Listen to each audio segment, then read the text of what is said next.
আজি ৰাতিপুৱা আমি আজিৰ দিনটোত আমাৰ অসম ৰাজ্যত হাতী গণনা যেটো চলি আছে আমাৰো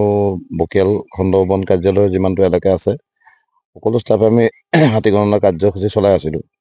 এনেকুৱাতে এই বগীদলা অঞ্চলতে কিছুমান স্থানীয় ল'ৰাই আমাক অফিচত খবৰ দিয়ে যে এটা সম্পূৰ্ণ গেলি পচি যোৱা অৱস্থাত হাতীৰ কংকাল এটা দেখা পায় তেওঁলোকে আমি লগালগ আহিলোঁ আহি নিয়েৰেষ্ট পংকা ভেটেনেৰী ডক্টৰক খবৰ দিলোঁ তেখেত আহি বৰ্তমান হাতীটোৰ পোষ্টমৰ্টেমৰ যিখিনি বিভাগীয় নীতি নিয়ম সেইখিনি কৰি আছে আগন্তুক সময়ত তেওঁ যিটো ৰিপৰ্ট দিয়ে তাৰ ওপৰত গম পাম হাতীটো প্ৰকৃততে মতা আছিল নে মাইকী আছিল এইটো দেখাত প্ৰাকৃতিকভাৱেই হোৱা যেন লাগিছে হাতীয়ে যিহেতু ইয়াত বহুত হাতীৰ এলেকাটো যুদ্ধ কৰে এনেকেই হ'ল যেন লাগিছে একো গম পোৱা নাই ডাক্তৰে ৰিপৰ্ট দিয়াৰ ওপৰতহে গম পোৱা যাব এই অঞ্চলত সদায় এনেকৈ হাতী ওলাই থাকে আজি কিন্তু আমি গণনা কৰোঁতে বিশেষ হাতী পোৱা নাই এইটো অঞ্চলত নামবৰৰ ফালে ঢাপলি মেলিছে কাৰ্বি আংলং জিলাৰ ফালে ঢাপলি মেলিছে কিন্তু এইটো পাই লগালগ আমি দুজন কৰ্তৃপক্ষকো জনালোঁ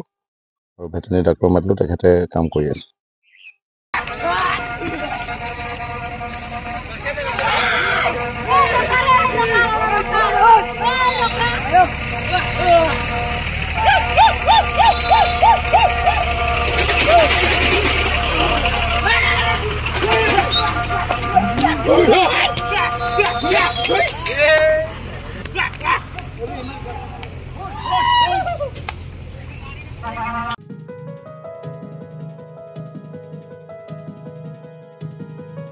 আজি ৰাতিপুৱা আমি আজিৰ দিনটোত আমাৰ অসম ৰাজ্যত হাতী গণনা যেটো চলি আছে আমাৰো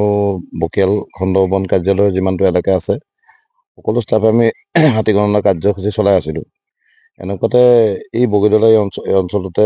কিছুমান স্থানীয় ল'ৰাই আমাক অফিচত খবৰ দিয়ে যে এটা সম্পূৰ্ণ গেলি পচি যোৱা অৱস্থাত হাতীৰ কংকাল এটা দেখা পায় তেওঁলোকে আমি লগালগ আহিলোঁ আহি নিয়েৰেষ্ট পংকা ভেটেনেৰী